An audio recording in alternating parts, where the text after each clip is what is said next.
Bienvenidos. Esto es Primera Llamada. Primera.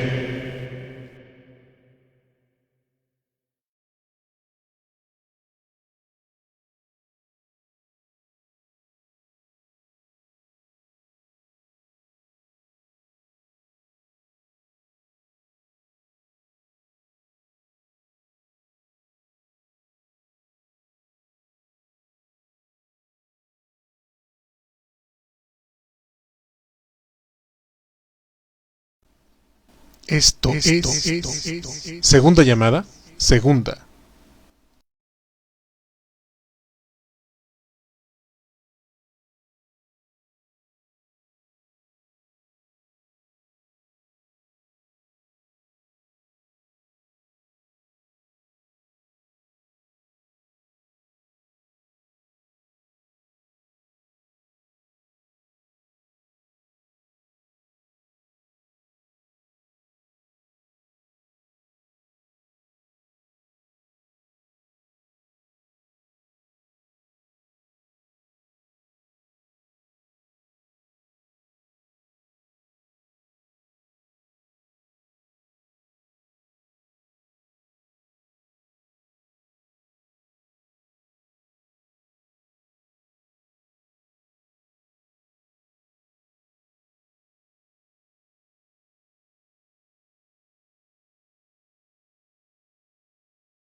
Esto es Tercera Llamada.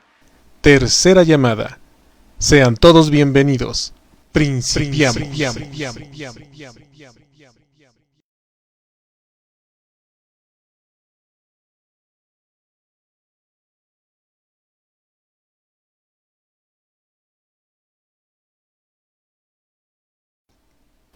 Hola, sean bienvenidos una vez más a una emisión de Miércoles de Chicharrón, aquí en ¿A Poco No? Presentado por Jazmín Deneb y Mario Alberto. ¿A poco no? Comunicación de la ciencia. Conocimiento libre para todos.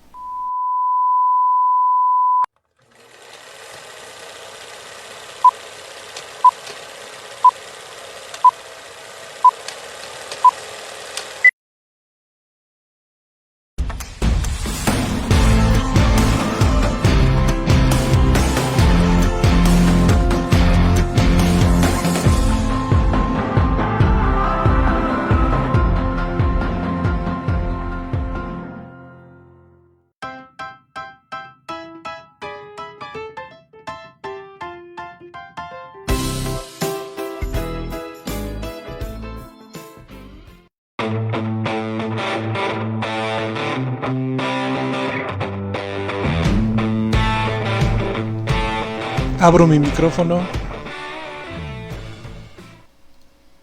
¿Qué tal? ¿Qué tal? Muy buenas noches tengan todos ustedes. Son las 8:05 de la noche de un miércoles más de estos que son de miércoles de Chicharrón. El día de hoy estamos mega ultra felices porque vamos a tener una plática de estas que son de buenas a magníficas a extraordinarias.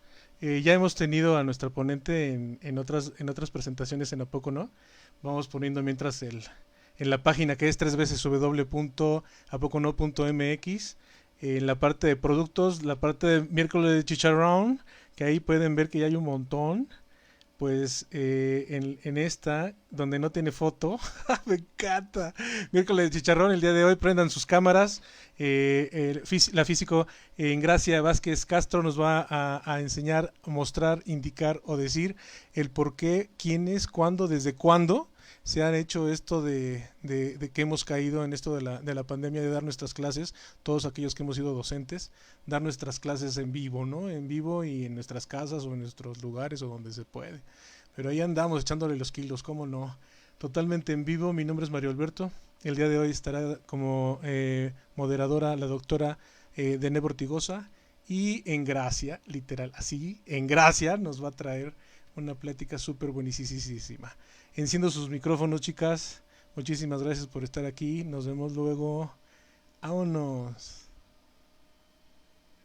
Muchísimas gracias.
Yajas?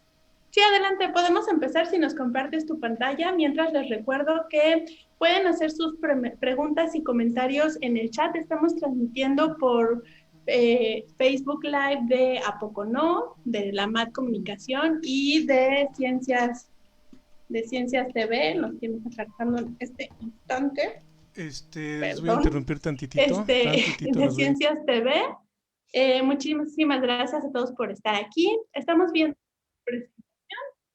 así que Sí. adelante. ¿Qué pasó?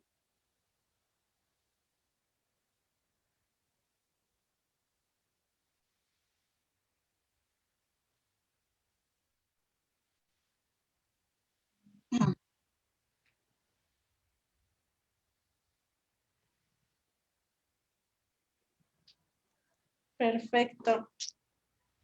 Bueno, pues muchísimas. Hola, ¿qué tal otra vez? Buenas noches. Una pequeña disculpa, una disculpa porque tuvimos una situación aquí con la transmisión. No se preocupen, todo va muy bien. Solo vamos a quitar unas cositas y listo.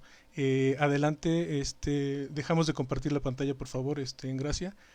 Y leemos rapidísimo su reseña de Engracia y ya luego lanzamos en vivo. Muchísimas gracias y disculpen. Perfecto, bueno, pues aquí estamos nuevamente en este miércoles de Chicharrón, somos los mismos, estamos en Gracia, estoy yo, y también está el equipo operativo, en este caso está Mario ayudándonos con la transmisión.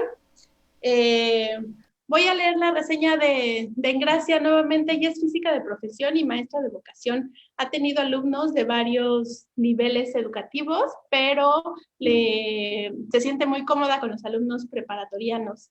En el camino en el camino de la enseñanza se ha topado con el método Montessori, con la filosofía de la ciencia y con la investigación en educación. Invierte mucho tiempo calificando exámenes o inventando qué hacer para que algún chavo al que no le cae el 20, pues le caiga el 20, lo que nos está explicando. Y también está arreglando los minicactus de su sala, a ver si nos los enseña en un ratito. Y también puede ir a practicar el tai chi o de plano lee hasta que el hambre la haga llegar a la cocina. Muchísimas gracias a todos los que nos comentaron que no nos escuchábamos. Estamos aquí transmitiendo por Ciencias TV, por la MAT Comunicación y por supuesto por A Poco No. En Gracia, buenas noches. Hola, ¿qué tal? Gracias. ¿Qué tal? Buenas noches. Bueno, Ahora pues... sí, sí, nos puedes compartir tu ¿Te pantalla, por comparto? favor. Va.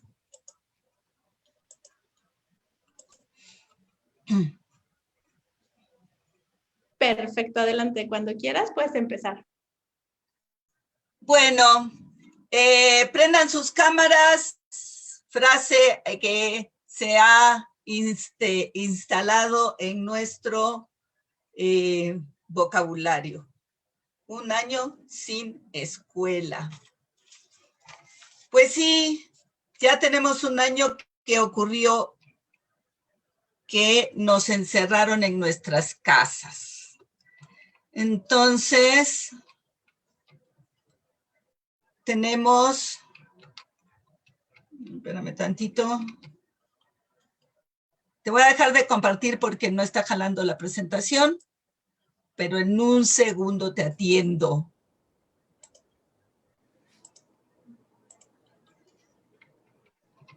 Perfecto. En lo que arreglamos lo de compartir pantalla, les recuerdo que pueden hacer sus comentarios en el chat, sus preguntas, y cuando termine de explicarnos en Gracia, Hola, sean bienvenidos una vez más. Parte de preguntas y respuestas. Entonces la pantalla, ¿ya está cargando la presentación?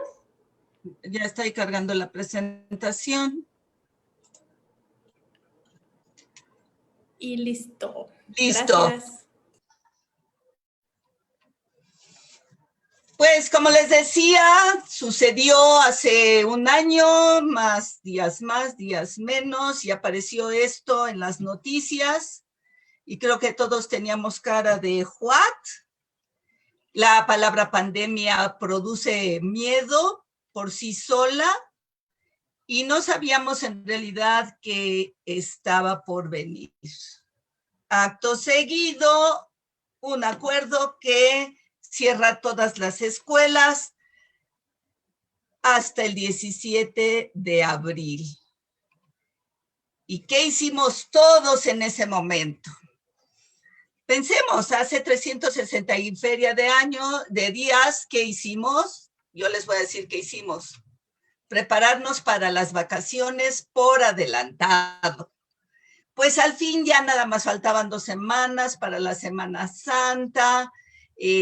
Total, les dejo a los chavos alguna tareita para esos días y nos vemos regresando.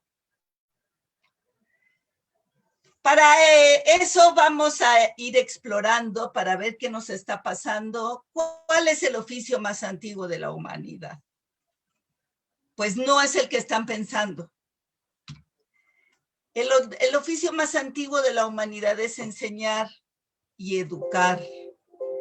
Es base de nuestra cultura, es parte del ser humano, enseñar y educar.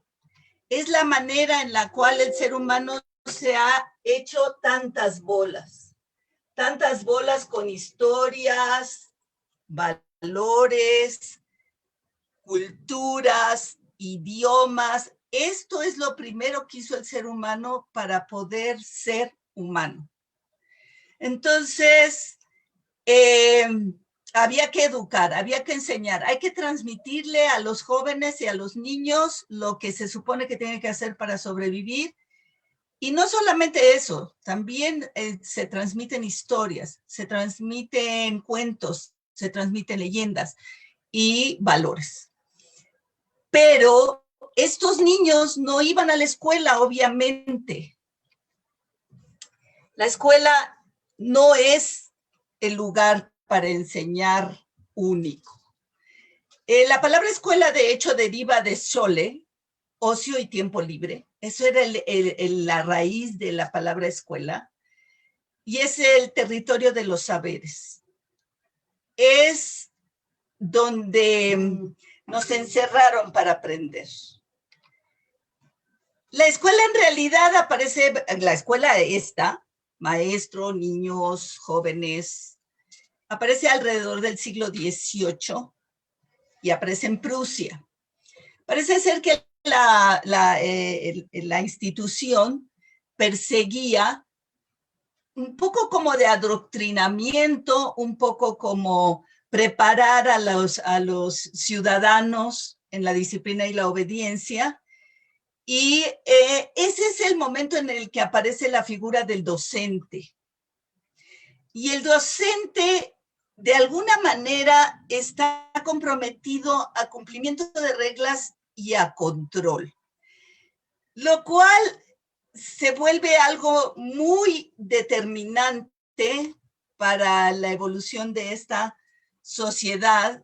Y cuando nosotros vemos la escuela, ya tenemos esta idea totalmente pegada en nuestro cerebro de qué es la escuela. La escuela prusiana perseguía varias cosas de las cuales no nos hemos deshecho.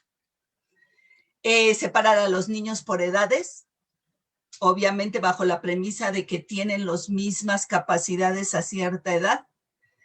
Clases obligatorias, exámenes para medir el conocimiento, una currícula desvinculada de la realidad.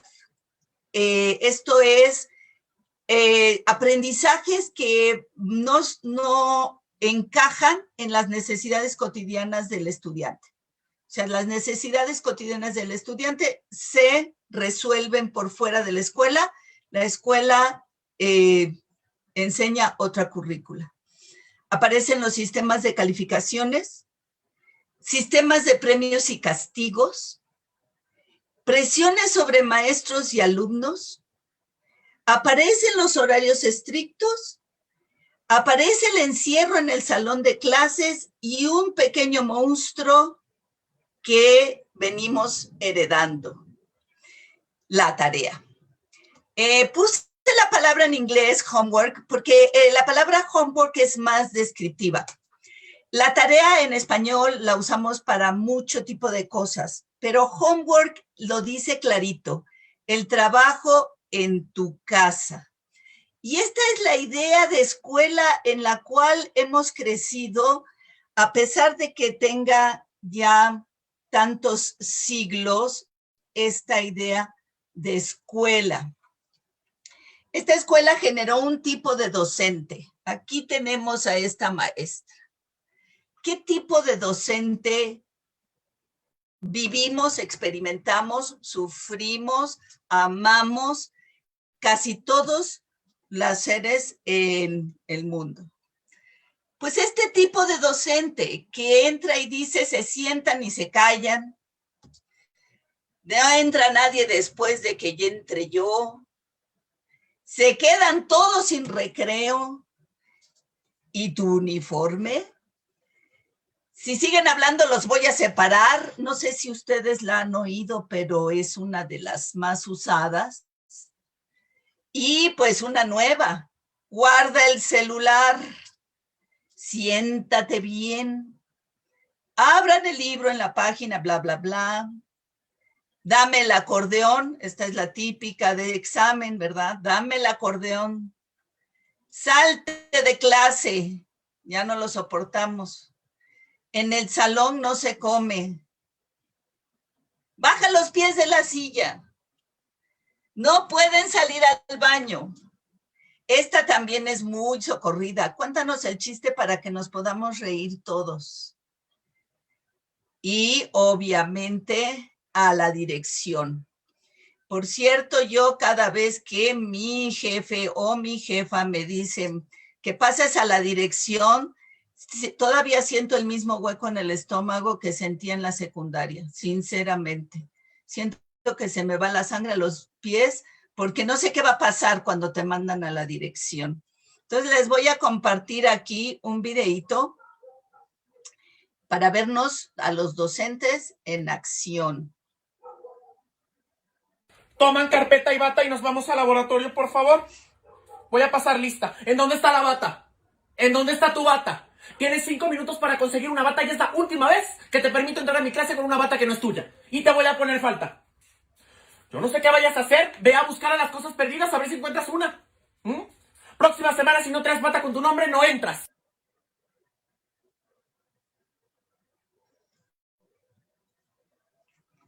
Si no eres maestro de ciencias, entonces probablemente sí fuiste alumno de ciencias.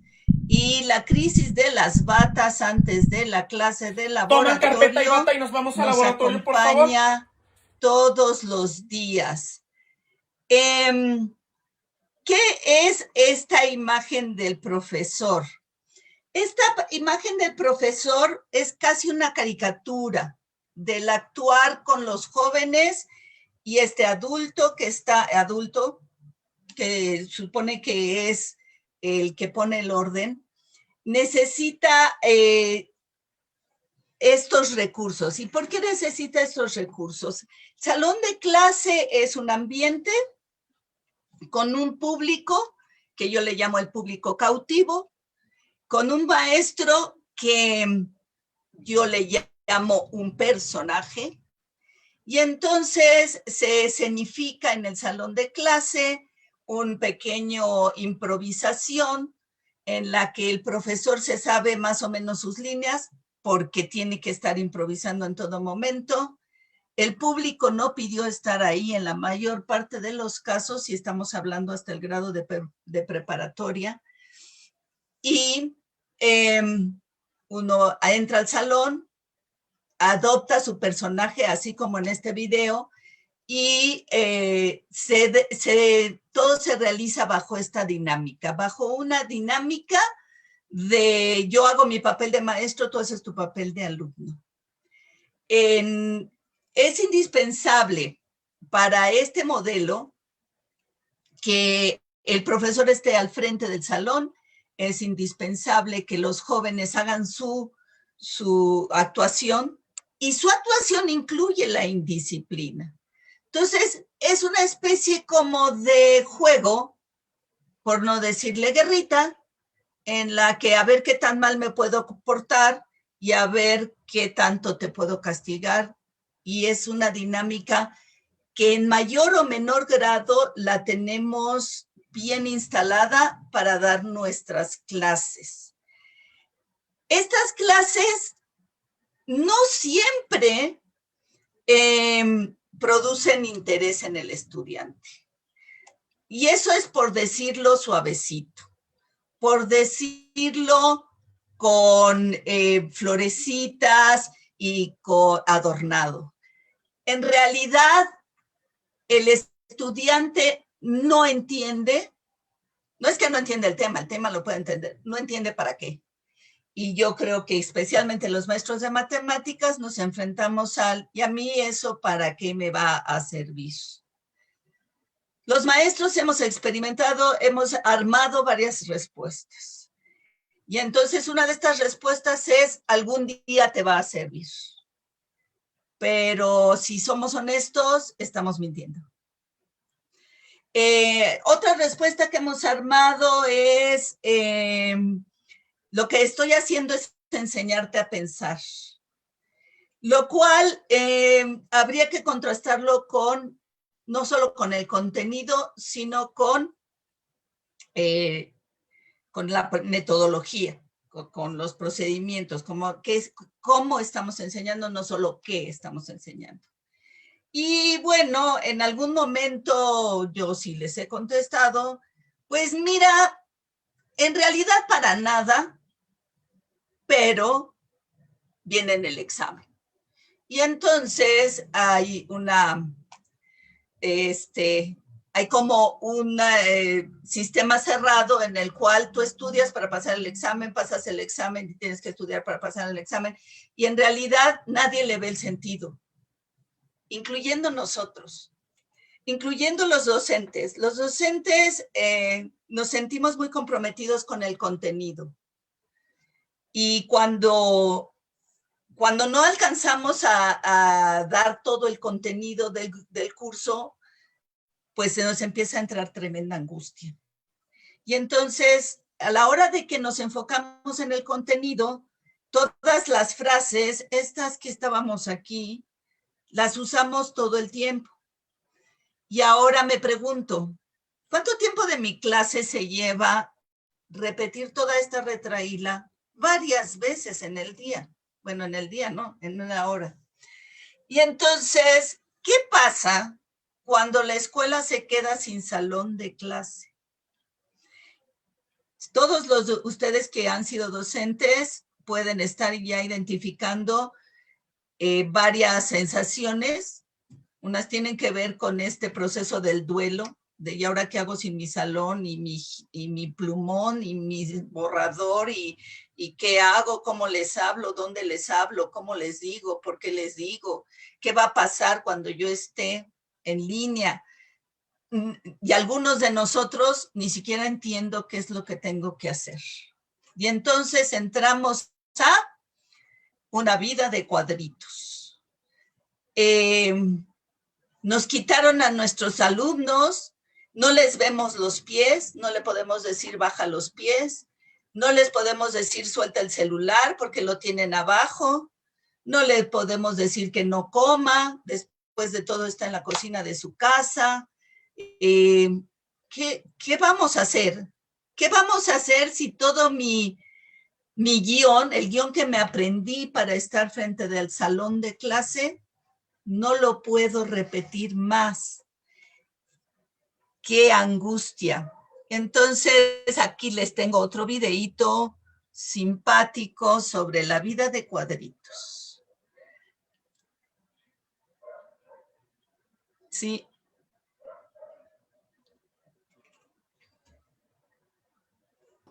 Buenos días, espero que estén todos conectados. Son las 6:59 y a las 7 en punto empiezo a tomar lista desde la A hasta la Z sin parar.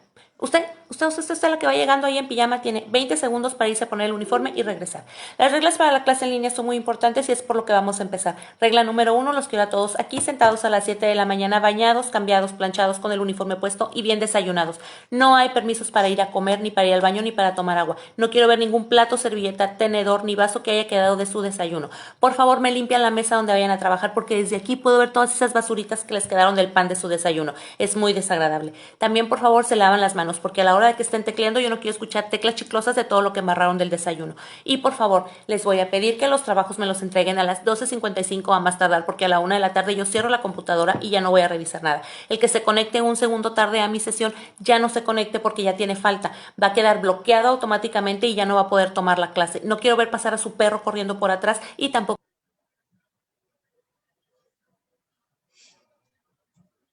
Nos metimos en una vida de cuadritos. Yo ahorita en este momento me encuentro dando el curso de cálculo en la Prepa Ibero y todos mis alumnos conocen esta página que está aquí. Es una página que se llama el Symbolab y es una calculadora de derivadas. Durante todos los años que he dado el curso de cálculo, yo enseñaba cómo hacer una derivada.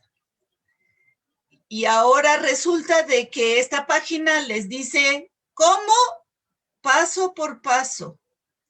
El estudiante solo tiene que saber manejar esto, poner esto en la página, le da el resultado, le indica los pasos y ya tiene una derivada que además está bien y hasta simplificada.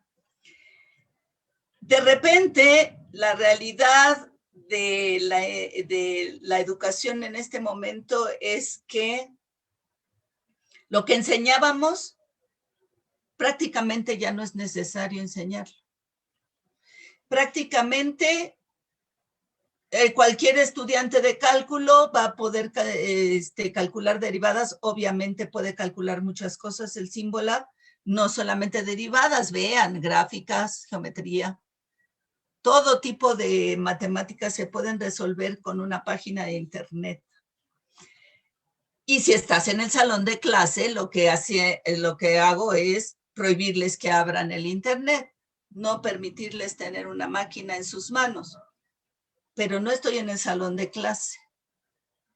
Y entonces, lo que pasó en el momento en que había que enseñar a través de la vida de cuadritos fue: necesito averiguar qué es lo que realmente está pasando para poder decidir. La vida de cuadritos. En la vida de cuadritos tenemos que disciplinar. Aquí lo llamé disciplina o compórtase como yo quiero que se comporten. ¿Qué es la disciplina? Bueno, más o menos se distinguen tres tipos de disciplina. Una disciplina autoritaria. Una disciplina autoritaria es: me dijeron que lo hiciera y ni modo. O sea, te voy a cerrar la página para que subas tu trabajo a las 4 de la tarde y más te vale que lo hagas porque si no, no te lo acepto. Una disciplina funcional, o sea, ¿qué tenemos que hacer para que las cosas funcionen? Entonces, mi vida, disciplina funcional es: te conectas a la hora de la clase. Y autodisciplinaria. Una disciplina autodisciplinaria es la conquista del ser humano de qué es lo que quiero yo hacer, cuándo lo quiero hacer, cómo lo quiero hacer, con qué propósito quiero hacerlo. Pero si nos fijamos en la escuela tal cual la hemos conocido, este tipo de disciplina es la que menos se ejerce en el ambiente escolar. Las explicaciones del maestro. Ahora, ¿cómo le hago para que vean el tema que yo les quiero presentar? La explicación, no vean cuánto sé del tema.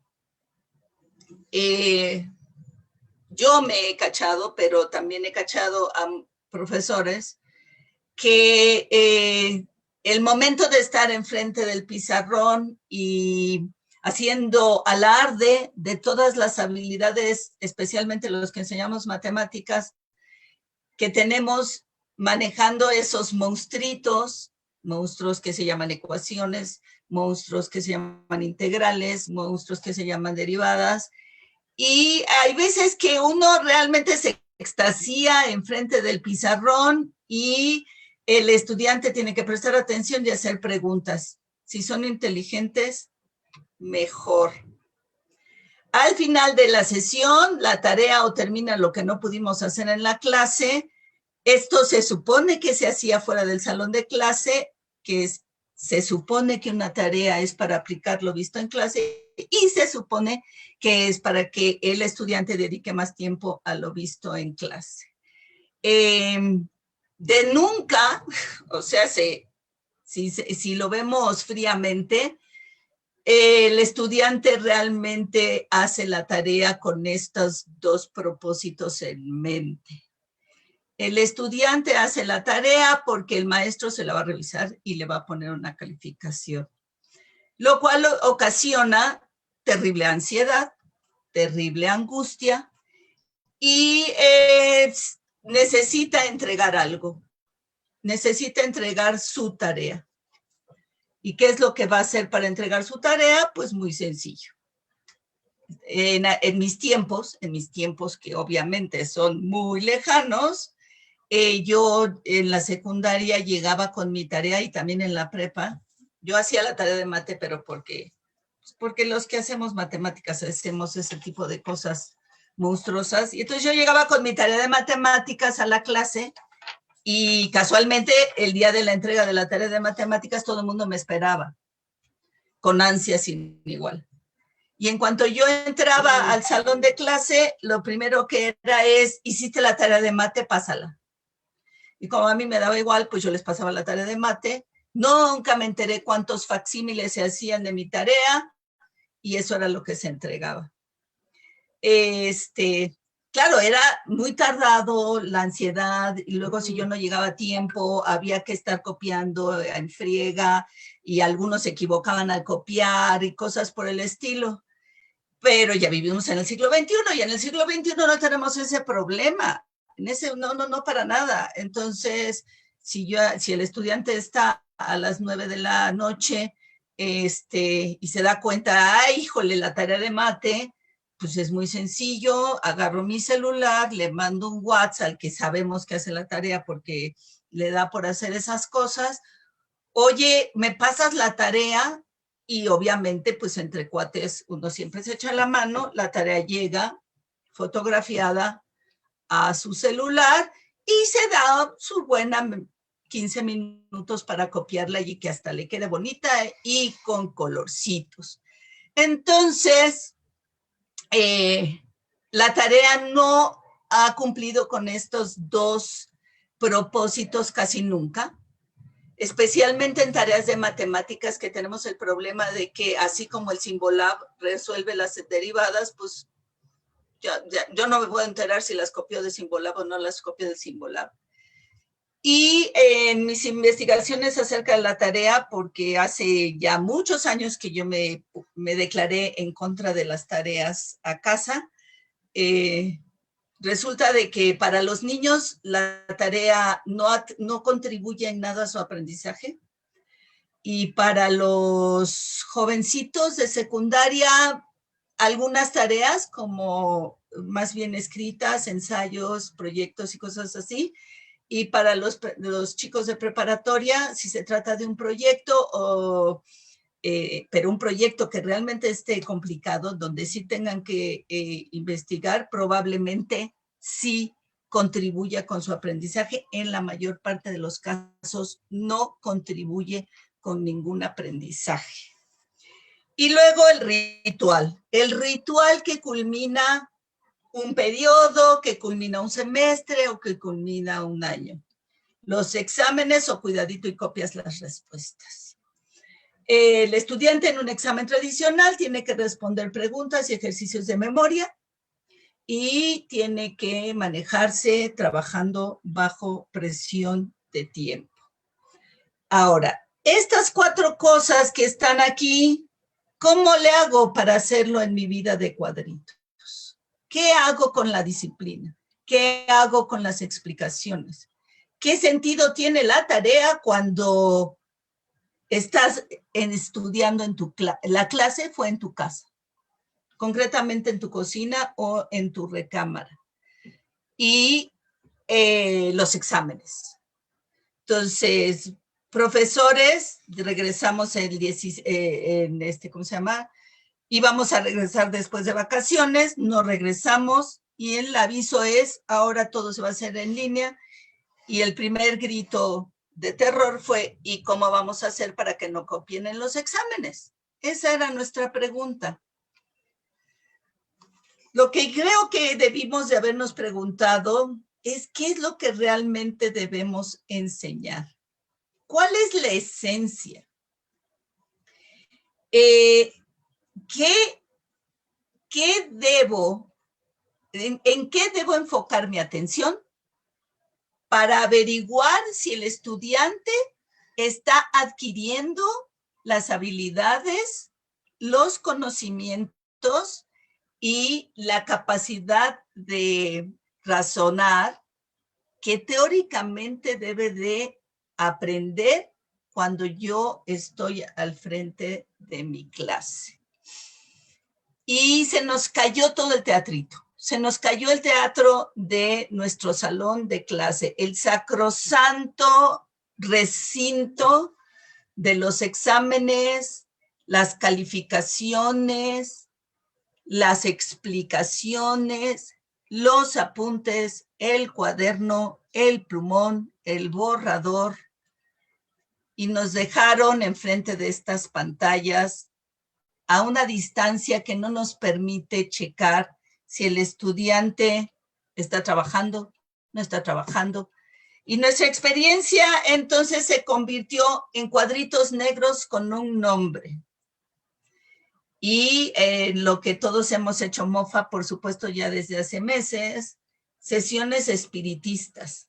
Las sesiones espiritistas de, ¿están ahí? Fulanito, ¿estás ahí? ¿Me puedes contestar la pregunta? ¿Qué es lo que se supone que somos cuando ya no estamos frente al grupo? Y aquí me encontré esta pregunta que suena un poco como trabalenguas. Si no estuviéramos haciendo las cosas como las estamos haciendo porque siempre las hicimos así, ¿cómo las haríamos hoy? Esta frase es de un educador, Ginés del Castillo, y la escuché en una película que se grabó en el 2012. Ahorita habríamos de leerlo, ya que no estamos haciendo las cosas como las estábamos haciendo, porque siempre las hicimos así, ¿cómo las vamos a hacer ya ahorita? Porque ahorita es cuando estamos desprovistos de nuestro territorio, desprovistos del salón de clase. Y aquí esta segunda frase yo la incluí porque hay algo que nos falta a los maestros probablemente. Y es que nos falta pensar que el estudiante puede aprender. Tenemos una propensión los docentes a entrar al salón de clase preguntándonos ¿cómo hago para que este escuincle aprenda? Bueno, no siempre les decimos escuincle, a veces les decimos chamacos, chamacas, alumno, estudiante. Y no, y realmente creo que sí creemos que nosotros somos ese agente que debe de propiciar el aprendizaje en el estudiante. Y la verdad es que el ser humano tiene una función básica y una función básica es aprender. Si el estudiante no tuviera esta función, si el ser humano no tuviera esta función básica de aprender, no podría haber sobrevivido la especie humana, porque la especie humana transmite a las generaciones jóvenes toda una civilización en los primeros 2 años de existencia de cualquier pequeño ser humano. 8,000 años de cultura, 8,000 años de cultura las tiene que aprender un niño desde que nace hasta que cumple 2 años. Los seres humanos, el ser humano propende a aprender. De hecho, no es ningún mérito del ser humano aprender. De hecho, no puede no aprender. Si nosotros nos convenciéramos de esto, a lo mejor empezaríamos a buscar ese nuevo docente, ese docente que ahora sí va a tener que trabajar, aunque volvamos a las aulas, a enseñar. ¿Qué debemos aprender los docentes? Y aquí le puse, it's the end of the world as we know it. Sinceramente yo quiero pensar que es el fin del mundo del salón de clase como lo conocemos.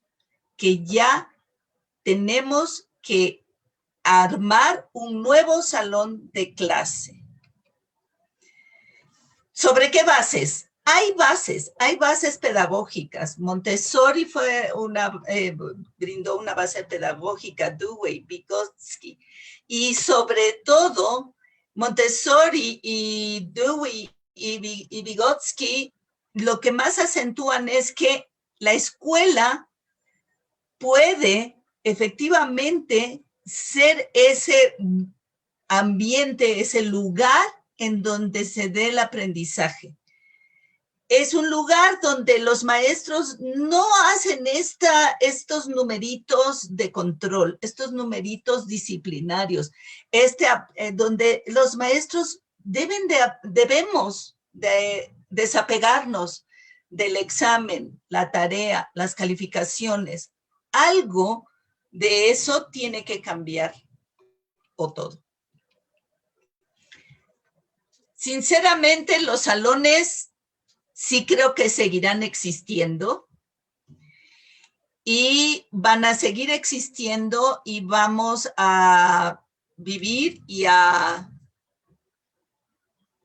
convivir y a trabajar con la tecnología la tecnología de la información. Hay que adaptarse a la tecnología de la información, pero no solo desde el punto de vista tecnológico. La cantidad, la oferta de herramientas de enseñanza que hay en línea es fascinante, es impresionante, supera lo que uno a lo mejor se pudo haber imaginado, especialmente para nosotros que somos maestros desde hace mucho tiempo, y yo creo que hay que tenerla cerca. Pero el maestro, estas personas que acompañamos a los estudiantes, tenemos que adaptarnos, no para el uso de la tecnología, sino para el uso de los aprendizajes que queremos realmente lograr. ¿Por qué la escuela no debe morir? Porque todo vivir humano ocurre en conversaciones y es en ese espacio donde se crea la realidad que vivimos. Necesitamos a los alumnos en el salón de clase.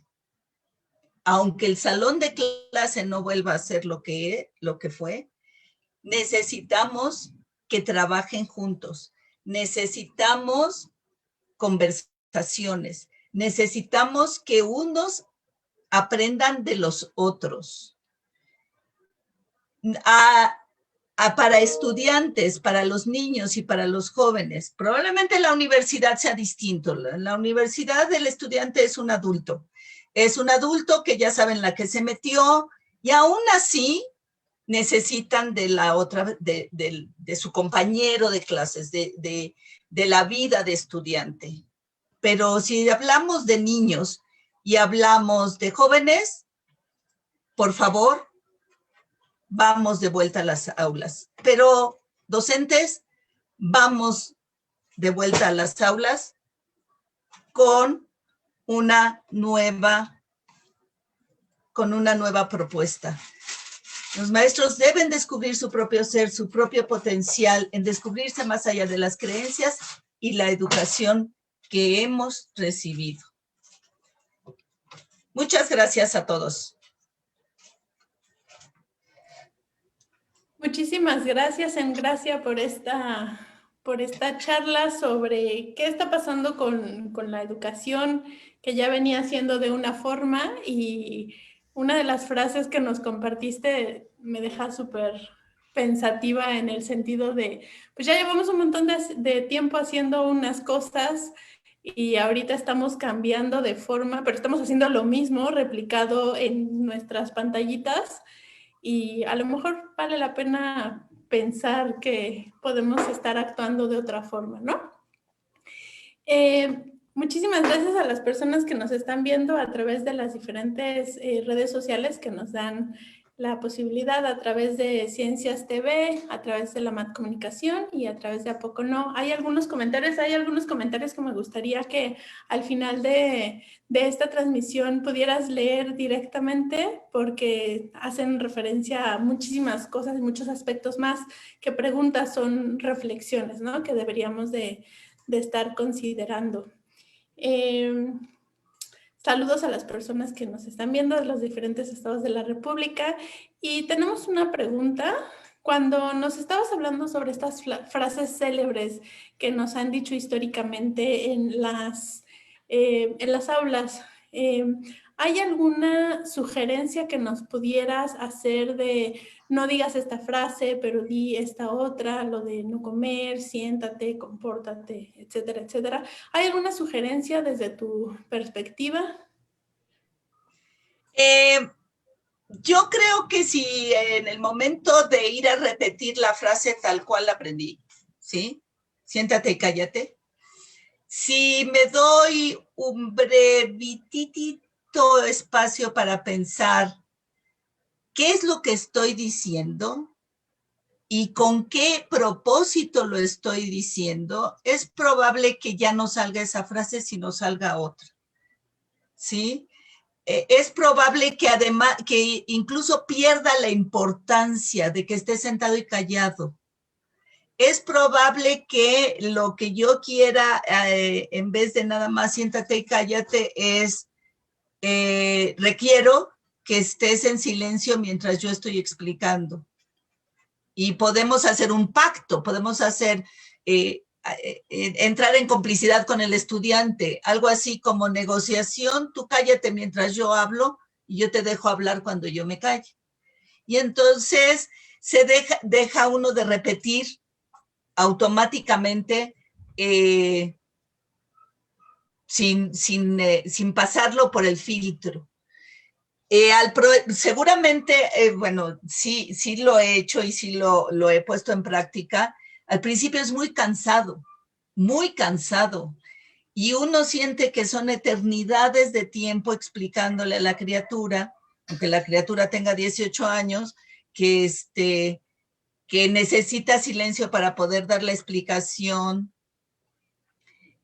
Pero yo creo que en la medida en que vayamos pasando cada una de estas frases por el filtro, vamos a tener una salida probablemente más creativa. Es probable. Sí, entonces sí está bien reflexionar, ¿no?, antes de hablar, y al final aprender de los mismos comentarios que podemos estar haciendo nosotros mismos o nuestros propios alumnos. Stephanie Bates nos pregunta, ¿cómo hacemos cuando nosotros como maestros o como escuela queremos flexibilizar la formación al contexto, pero son los alumnos los que nos piden no salirnos del plan de estudios?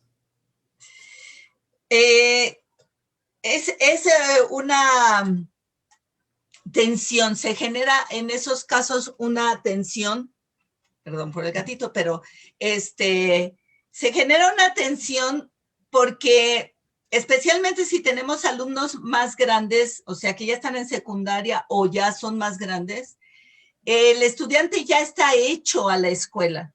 Sí, ya todos somos engranajes del sistema sin ningún problema. El estudiante sabe lo que tiene que pedir, el maestro sabe lo que tiene que pedir y nos dejamos ir sin filtros. Pero yo creo que en ese momento uno puede aprovechar para entrar en una reflexión con el estudiante. Entrar en la reflexión de decirle, tú Tú necesitas que dé los contenidos, tú dime a qué velocidad quieres que los dé. Necesitas que yo cubra los contenidos, estoy totalmente de acuerdo, porque también los estudiantes están metidos en la ansiedad de qué va a pasar si yo no puedo después entrar al siguiente grado. ¿Qué va a pasar si entro al siguiente grado y no me enseñaron lo que se supone que tenía que haber aprendido? Pero es una negociación en la cual el estudiante reflexiona un poco, ¿sí? ¿Por qué quieres que yo aviente contenidos y sin parar? ¿O por qué quieres que vaya más lento? ¿O por qué quieres que vaya más rápido? Creo que si el maestro tiene muy claro su propósito, le es más fácil transmitirlo. Creo que se vuelve una trampa cuando el profesor tampoco está muy seguro de su propósito. Pero eso obvio que no estemos muy seguros, porque la mayor parte de los maestros trabajan bajo sistemas bastante tiránicos de profesor, usted, básicamente la escuela, la dirección de la escuela o la institución le pide al profesor que mantenga control de grupo, cumpla sus contenidos y no repruebe más de 5. Y si se queda en eso, está difícil. O sea, produce una tensión en el propio profesor y todos los profesores sabemos que en cuanto entramos al salón de clase, los estudiantes se sintonizan contigo. Entonces, cuando el profesor entra relajado y sin tensión, los estudiantes sintonizan contigo. Y cuando uno entra despotricando porque le acaban a uno de decir que tiene que terminar el temario, también se sintonizan y saben que produce ansiedad. Y entonces todos estamos bajo la misma ansiedad. No es fácil, no es nada fácil, porque necesitamos esta reflexión. Y yo creo que todos los maestros nos pasamos toda nuestra vida tratando de hacer nuestro trabajo lo mejor posible. Sí, eso está interesante las últimas reflexiones que nos estás haciendo, ¿no? Porque una cosa es querer y otra es poder. Y hay muchos profesores que quieren, pero no pueden. Entonces entran en este conflicto, ¿no? De yo sé que esto no está funcionando, pero tampoco puedo proponer algo más, ¿no? Conozco el caso de varias personas que incluso han tenido que cambiar de trabajo porque no entran dentro de estos sistemas justo de tienes que pasar a todos incluso, ¿no? Nos pregunta Marco, con esta nueva forma de dar clases, ¿cómo evaluar? ¿Cómo saber que los alumnos están aprendiendo? Y yo lo extrapolaría no solo ahora, ¿no? Sino siempre. ¿Cómo estamos evaluando que los alumnos están aprendiendo y no lo van a olvidar? Y por último, ¿qué tipo de comunicación entre el alumno y el profesor debe haber en el momento de la clase? Empiezo por la segunda parte, ¿sí? Yo creo que la comunicación que todo ser humano establece es la que acomoda con su personalidad. En la escuela no somos máquinas enseñando, ¿sí? No somos programas de computadora, somos personas. Y yo creo que justamente parte importante de lo que hace un docente en frente de un grupo o con un estudiante es ser una personalidad que el estudiante usa para aprender sobre su entorno. Por eso los maestros debemos de estar con los chicos, los maestros tenemos que estar ahí presentes, porque vemos maestros, las maestras brujas. Yo tengo fama de ser de ese tipo, la maestra bruja, la maestra que es un pan, el maestro que es buena onda, sí, cada quien va a llevar eso hacia la comunicación. Pero independientemente de tu personalidad, yo creo que la clave es ser honesto. Ser honesto con lo que sientes. Ser honesto no significa que andemos aventándoles a la cara cosas desagradables. No, ser honesto en el sentido de, a ver, estamos todos comprometidos en este asunto de que tú aprendas y yo te enseñe. Pues hagamos equipo. Yo creo que los chicos detectan la mentira, detectan la hipocresía. y les gusta que las personas enfrente de ellos sean personas honestas.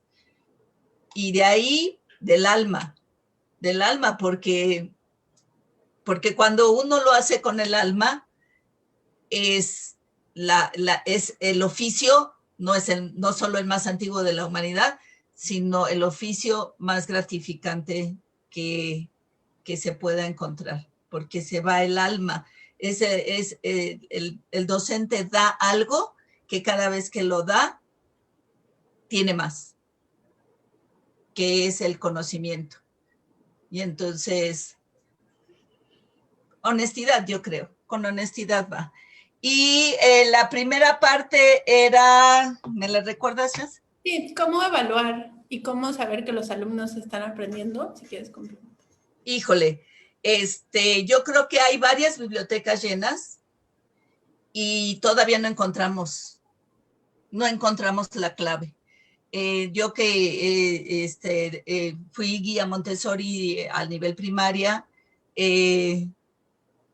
Montessori dijo no evalúen nada. La evaluación va a ser enfrente del niño, observando al niño, conviviendo con el niño, trabajando con el niño. Eso es lo que tú vas a evaluar en el sentido de está avanzando, evidentemente tiene más habilidades, está cubriendo los materiales Montessori, pero el sistema en el cual está metido, incluso el sistema Montessori, al menos en México, es un sistema de evaluaciones con números. Hay una gran literatura de psicólogos, de pedagogos, esos números casi siempre son una carga para el estudiante. Y tenemos a estos estudiantes que entran con su mirada puesta en el 10 y parece que no importa qué pase, el chiste es llegar al 10. Y cuando digo no importa qué pase, puede ser radical. O sea, realmente estoy dispuesto a rifarme lo que sea para llegar al 10.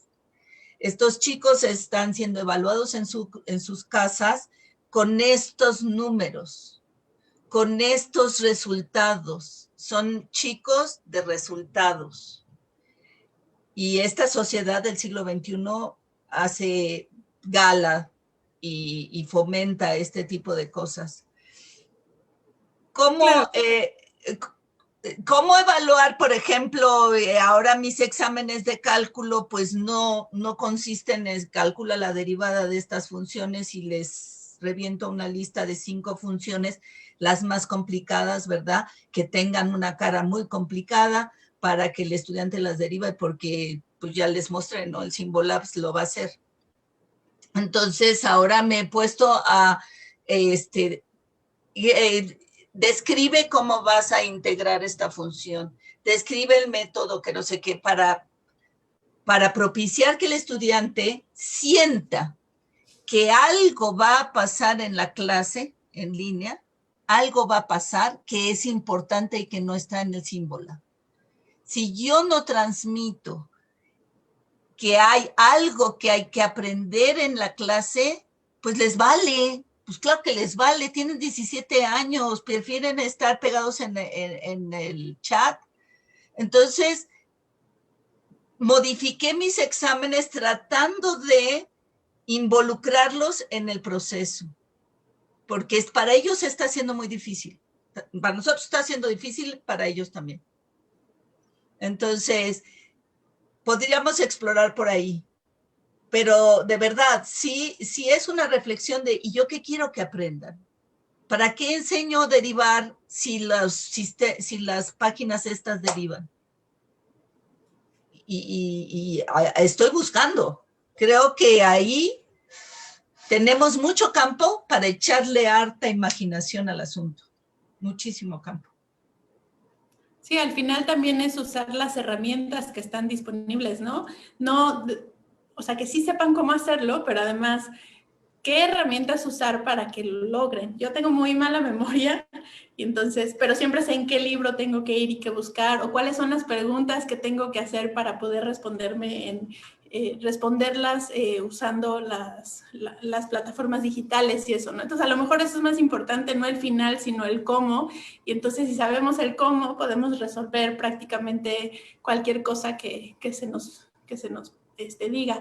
Y el problema de las calificaciones, bueno, ese es tema de otro seminario, porque además, pues sí, podemos estar contentos con nuestro 6, pero el 6 ahorita es un reflejo de que apenas si pasaste, ¿no? No es que no sabes. Y en realidad, pues pueden ser muchas otras cosas, ¿no? Pero bueno, eso lo dejamos para otro chicharrón. Pame te felicita agradece por tus clases y pregunta, ¿cuál ha sido la sorpresa más grande que te han dado los alumnos vía virtual? Y si has notado que a lo largo de la pandemia ha mejorado la comunicación entre los alumnos y tú. La sorpresa más grande es que sí quieren clase. De verdad yo juraba, y yo creo que no era la única, que a la hora de que estuvieran en su casa íbamos a estar dándole clases a los grillitos, así, porque pensamos que no iban a estar. Puntualitos están conectándose, puntualitos están ahí enfrente de sus cámaras. ¿La apagan? Sí, la apagan, pero sí quieren tener sus clases. Eso me ha sorprendido muchísimo. La comunicación está un poco extraña porque este sistema en el cual cuando uno habla, el otro se encima, todos los volúmenes son iguales, te das cuenta que todos los volúmenes son iguales, todos están a la misma distancia, no hay 3D, o sea, estamos en el 2D y entonces la gente como que no quiere hablar y cuando habla se encima con el que dijo otro, pero sí, creo que la mayoría lo estamos logrando. O sea, estamos logrando porque ellos también están aprendiendo. Es que nos agarraron en frío de la noche a la mañana y entonces ellos ya están aprendiendo cómo intervenir en una clase. Están también aprendiendo a copiar en los exámenes, o sea, cómo sacar buenas calificaciones en los exámenes. Y ahí estamos nosotros para, a ver, mi vida no iba por ahí y cosas por el estilo. De alguna manera las instituciones nos han estado pidiendo más flexibilidad y entonces eso nos está dando el tiempo de establecer esta comunicación. Pero yo creo que lo estamos rescatando bastante bien. Probablemente los que damos clase estemos más agradecidos a esto en el sentido de que tenerlos enfrente y poder platicar con ellos para nosotros ya nos alimenta, ya nos recarga pilas y a buscarle. Y así nos hemos pasado, creo que toda la vida los docentes, ¿no? Buscando. Sí, aprendiendo, ¿no? Y ahora creo que cada día hay una nueva plataforma, una nueva opción para enseñar, para aprender, para compartir, ¿no? Y justo eso es lo que nos pregunta Rick Miranda. ¿Qué plataformas online de clases, seminarios o cursos conoces? Y nos puedas dar algunos ejemplos. Y si son muchos, pues nos pasa una lista y la pegamos en las respuestas. Las clases de matemáticas no requieren mucho. O sea, sí requieren una forma de mostrar cómo está uno trabajando. Eso yo creo que es irreemplazable, el poder ver al estudiante trabajar. Eso no podemos hacerlo. Las clases de matemáticas se parecen a las clases de deportes. A lo mejor no se parece a la clase de historia, pero a la clase de deportes sí se parece. El profesor necesita ver al estudiante haciendo, porque pues es como entrenamiento deportivo, ¿no? Haces la integral 1 y luego la integral 2 y la integral 3 y así hasta que dominas y el músculo se puso fuerte y cosas por el estilo. Plataformas de matemáticas las hay muy padres, pero yo sinceramente, o sea, yo estoy en edad de vacunación y como estoy en edad de vacunación, pues me ha costado mi trabajín. estarle explorando por aquí, por allá. Los profesores jóvenes en eso están muy, mucho más ágiles que nosotros, pero finalmente el estudiante lo que quiere ver es cómo le hago, ¿sí? ¿Cómo le hago? Explícamelo otra vez, explícamelo otra vez. Entonces, no hay que desperdiciar ninguno de estos recursos. Y entonces encontramos luego un recurso para un salón de clases donde los chicos, mueven unos muñequitos en un salón de clase plano y se pueden encontrar y cosas por el estilo. Y dice uno, ay, mira, lo más parecido al encuentro, que eso es lo que más nos ha lastimado, yo creo. Digo, la epidemia existe, las muertes obviamente duelen, todo eso duele, pero la falta de encuentro, está fea, la verdad, está bastante fea. Y entonces hemos tratado como de conectar con eso. Y yo creo que las plataformas, si uno se pone a picarle, ya cuando uno le pierde el miedo, uno le pica y uno lee y a ver, píquele aquí, píquele allá y se pueden encontrar. Básicamente a los cursos de matemáticas que nosotros damos como precálculo y cosas por el estilo, lo que usamos son graficadores y hay unas maravillas, uno puede montar ahí la función, moverle el parámetro y hacer unos bailes ahí entre funciones que son muy lindos. Y GeoGebra es una muy buena plataforma para enseñar matemáticas. Muy, muy buena plataforma. Perfecto. Y la de Symbolab, ellos aprenden solitos a usarla, esa no hay que enseñárselas nosotros, ellos solitos la entienden y ellos mismos enseñan. Sí, y está bien, ¿no? Que cada grupo tendrá sus plataformas y al final pues no hay que generalizar, ¿no? Hay que utilizar lo que el grupo quiera o lo que el grupo le guste o con lo que esté funcionando con el grupo, ¿no? Nos acercamos al final. Yo ahí me quiero meter tantito, perdón, Jas. Sí, lo que pasa es que cuando te pones enfrente de 40 chicos a nivel preparatoria a darles matemáticas, lo sé porque en Gracia lo ha hecho, yo lo he hecho y varios de los que están escuchándonos lo han hecho. Entonces, recordando que, válgase mi comentario, antes se poseía una pluma y un pergamino, si es que se podía tener, y se hacían matemáticas súper especiales, súper llenas de contenido y todo. Ahora los chicos, desafortunadamente, generalizando, reitero, chicos como chicos y chicas, tienen estas facilidades. Sí, yo no soy old school, pero también yo estoy en contra de que usen calculadora de entrada, de que usen páginas como la que menciona en Gracia. Sin embargo, si eso apoya a que el conocimiento, como bien dijo en Gracia, lo tenga alguien, cualquiera, y sea libre para todos, como lo dice el eslogan de A Poco No, creo que ganamos, ¿no? Ya si se puede aplicar para cualquier ciencia exacta o cualquier otra cosa, pero que se pueda tener una plataforma así, pues yo creo que a partir de hoy, y ya ha sido desde antes, pero va a ser una meta de A Poco No, el llegar a tener una plataforma que pueda entregar el conocimiento libre para todos. Gracias, me ando metiendo. Bienvenido. Está bien. Sí, hay una...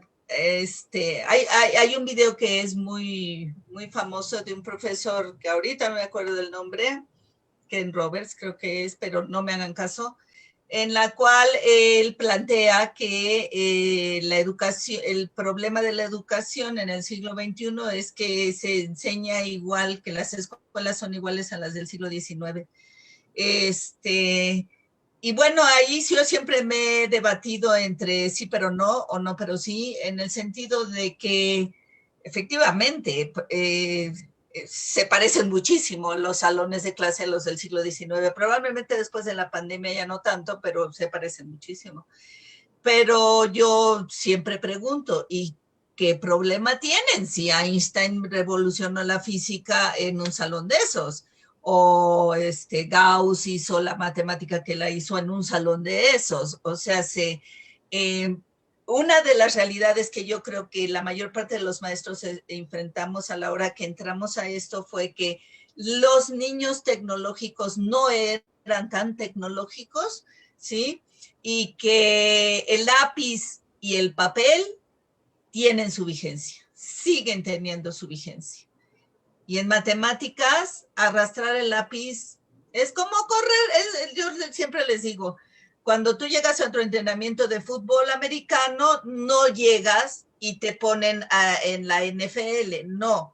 Llegas y tienes que hacer otra vez los abdominales. Y al otro día, otra vez los abdominales.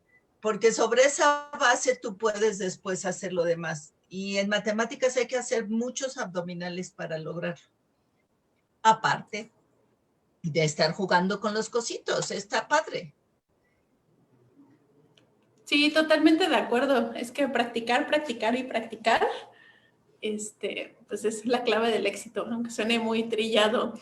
Ahora sí nos estamos acercando al final. Muchas gracias a todos por sus comentarios. Hay unos, los más reflexivos, no los estoy leyendo y ya le pedí a Engracia que por favor se dé una vuelta por las páginas de la MAT, Ciencias TV y A Poco No, para que los lea y si quiere complementarlos, debatirlos o cualquiera de las opciones que los considere adecuada. Y ya para despedirnos, comenta Ana, así pensando en un mundo ideal, un mundo de utopía, ¿cuál sería la evolución más feliz que podrían tener las clases después de la pandemia? O sea, ¿qué va a pasar? ¿O qué te gustaría que pasara? Yo siempre he tenido en la mente mi escuela ideal. Y la he tenido de siempre, porque yo siempre quise ser maestra, pero cuando conocí el método Montessori y habiendo leído a algunos pedagogos y todo, para mí la escuela ideal sería esta escuela donde los niños y los jóvenes tuvieran este espacio de reflexión, de diversión, de relax, de investigación, de búsqueda, donde su curiosidad creciera y que los docentes, los profesores estuviéramos ahí a disponibilidad del estudiante, a disponibilidad del niño, a disponibilidad del joven para satisfacer o para orientar sus energías, su curiosidad, sus necesidades de investigar, y que fueran estos pensamientos sin necesidad de calificaciones, exámenes, salones cerrados, párate cuando entra el maestro, háblale de usted y cosas por el estilo. Es una especie como un Montessori combinado con una escuela que se llama Summerhill, que yo sé que existe todavía en Inglaterra, que era la escuela libre de Neil, y un poco de Freire. Hay un bonito cóctel. Me encantaría una escuela así. Me encantaría. Yo siento que así ha de haber sido Aristóteles y sus discípulos, ¿no? Así de, oye, ¿de qué vamos a platicar hoy? Pues, no sé, a ver, ¿tú qué quieres? Tanto de qué quieres hablar, ¿no? Y pasaron muchas cosas con esas pláticas, entonces. Exacto. Muchísimas gracias, Engracia, por esta plática tan amena. Esperemos que no hagamos lo mismo de siempre, sino hagamos cosas diferentes. Y si no funcionan, pues ni modo, ¿no? Pero hay que seguir cambiando, innovando y conservar las cosas que sí están funcionando y que se ha probado, ¿no? Que a lo largo de años y años y años, pues arrastrar el lápiz y practicar nos lleva a grandes resultados. Muchas gracias a todos los que nos acompañaron por Ciencias TV, por la MAT Comunicación y por A Poco No. Gracias, Mario. Y las preguntas que se quedaron en el chat, no se preocupen, Engracia nos va a ayudar.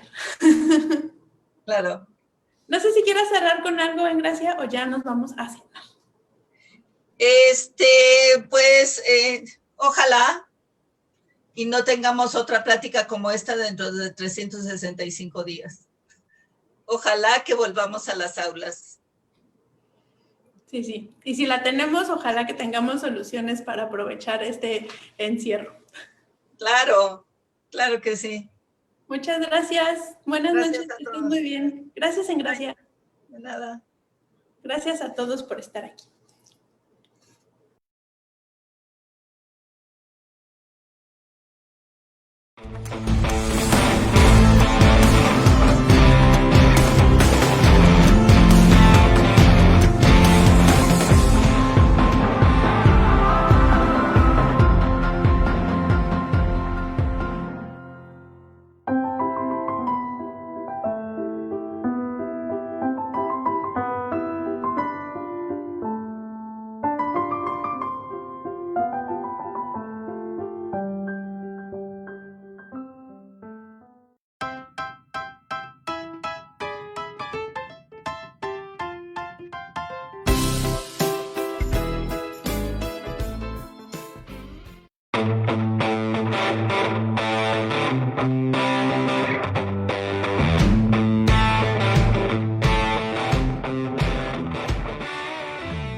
¿A poco no?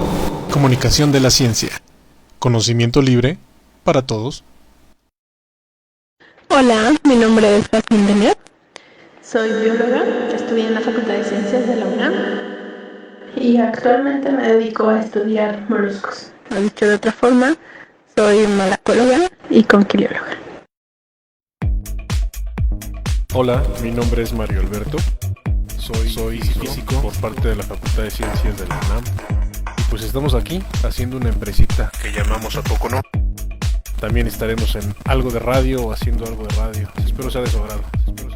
Será totalmente en vivo. Gracias.